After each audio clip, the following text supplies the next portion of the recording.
So ఎలా ఉన్నారు? నేను మీకు ఆల్రెడీ చెప్పినట్టే నేను కువైట్లో జాబ్ చేయడానికి వెళ్తున్నానని చెప్పాను కదా. సో నా ఫ్లైట్ వచ్చేసరికి ఈరోజు డేట్ 25, ఐ థింక్. ఈరోజు 25. సో నేను 28న హైదరాబాద్లో నా ఫ్లైట్ ఉంది కువైట్కి. మీకు తెలిసిందే ప్రస్తుతానికి ఇరాన్లో యుద్ధాలు జరుగుతూ ఉన్నాయి. నాకు కొంచెం భయంగానే ఉంది, ఎందుకంటే అది చుట్టుపక్కల ఏరియానే కదా. అక్కడ కువైట్లో కూడా విజువల్స్ చూస్తున్నాను, చాలా మంది పంపిస్తున్నారు. కువైట్ పైన ఈవినింగ్ టైం ఆకాశంలో చూస్తూ ఉంటే మిసైల్స్ వెళ్తున్నట్టు చూపిస్తున్నాడు. నాకు కొద్దిగా భయంగా ఉంది, కానీ పెద్ద మనకు ప్రాబ్లం ఏం లేదు, ఎందుకంటే కువైట్ సిటీ చాలా సెక్యూర్ అని చెప్పారు. సో ఇన్ఫర్మేషన్లో వస్తే ప్రస్తుతానికి నేను వెళ్ళటానికి కావాల్సిన నా ఆయుధం ఏదో అనుకోకండి, నా పాస్పోర్ట్ అవి ముంబై నుంచి స్టాంపింగ్ అవి నాకు బ్లూ డార్ట్లో కొరియర్ వేసారనమాట. సో ఇదే ఆ కొరియర్. జస్ట్ ఇప్పుడే బ్లూ డార్ట్ ఆయన డెలివర్ నేను ఓపెన్ చేసి చూపిస్తాను. సో అష్ట కష్టాలు పడి దీన్ని అయితే ఎలాగో ఓపెన్ చేస్తా. సో ఇందులో ప్యాక్ చేసింది ఆల్రెడీ ఉంది, దీన్ని కూడా ప్యాక్ చేశారు అందులో. సో దీన్ని సింపుల్గా చింపేయడానికి ట్రై చేస్తాను.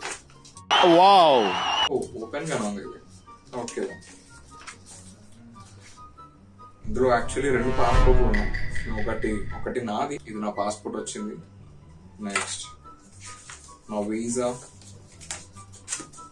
అండ్ నా వీసా వచ్చింది స్టాంపింగ్ అయ్యి. నా పీసీసీ పోలీస్ క్లియరెన్స్ సర్టిఫికేట్ ఒకటి. నెక్స్ట్ నా మెడికల్ రిపోర్ట్ అన్నమాట. వీటిని పట్టుకొని నేను ఎయిర్పోర్ట్కి వెళ్ళిన తర్వాత అక్కడ నా ఆల్రెడీ ఎయిర్పోర్ట్ టికెట్ కూడా, నా ఫ్లైట్ టికెట్ కూడా నేను ప్రింట్ తీసుకొని పెట్టుకుంటా. సో దాన్ని కూడా నేను పట్టుకొని ఎయిర్పోర్ట్కి వెళ్ళి నా ఫ్లైట్ నేను ఎక్కి కువైట్కి వెళ్ళిపోవడం. సో ఇవన్నమాట నాకు ముంబై నుంచి వచ్చిన కొరియర్లో ఉన్న స్టఫ్ అన్నమాట. సో ఇవే కదా నాకు ఆయుధం. మరి నేను అబ్రాడ్ వెళ్ళాలంటే, లైక్ గల్ఫ్ వెళ్ళాలంటే. అండ్ థ్యాంక్ యూ, బాగా సపోర్ట్ చేస్తున్నారు. అప్పుడే ఒక 500 సబ్స్క్రైబర్స్ వరకు నేను రీచ్ అయ్యాను. Thank you so much. And so ప్రస్తుతానికి అయితే నేను కొన్ని లగేజ్, ఎక్కువ లగేజ్ కాదు, నా లిమిట్ ఇచ్చింది 30 kgs కాబట్టి నేను 30 kgsకి సరిపడగానే కొంచెం నా యాక్సెసరీస్ కానీ, నా క్లోతింగ్స్ కానీ, నేను ఇంకా కొన్ని పట్టుకెళ్ళే కుకింగ్ ఐటమ్స్ కానీ, లైక్ చిల్లీ పౌడర్ అని, అండ్ కొన్ని రకాల పొడులు ఇట్లాంటివి పట్టుకెళ్తున్నాయి. ఎందుకంటే అక్కడ మన ఇండియన్ ఫుడ్ మిస్ అవుతాం కాబట్టి. అండ్ అక్కడికి వెళ్ళాక కుకింగ్ నాదే, నా కుకింగ్ నేనే చేసుకోవాలి, నా ఫుడ్ అంతా. అండ్ వన్ మోర్ థింగ్, ఏదో మర్చిపోయాను మీకు చెప్పాలి. A few inches later. 3 hours later.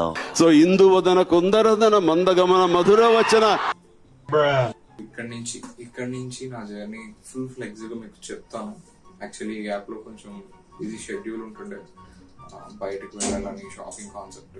And next thing ఏంటంటే, ఇంకా నేను బయట రిలేటివ్స్ నేను మీట్ అవ్వడం, ఎందుకంటే 2 years పాటు నేను రావడానికి ఉండదు కదా. సో అందుకని కొంతమంది నా రిలేటివ్స్ మీట్ అయ్యి వాళ్ళు ఫుడ్ ఆఫర్ చేస్తే వాళ్ళ ఇంటికి వెళ్ళిపోవచ్చు. ఇలా ఇవన్నీ చాలా తతంగాలు ఉంటుండే, అందుకని కొంచెం బిజీ ఉండడం వల్ల నేను షార్ట్ వీడియోస్ పెట్టలేకపోయాను. సో ప్రస్తుతానికి అయితే ఈ ఫుల్ లెంత్ వీడియో పెడుతున్నాను. చూడండి, లైక్ చేయండి, సబ్స్క్రైబ్ చేయండి, ఫాలో చేయండి.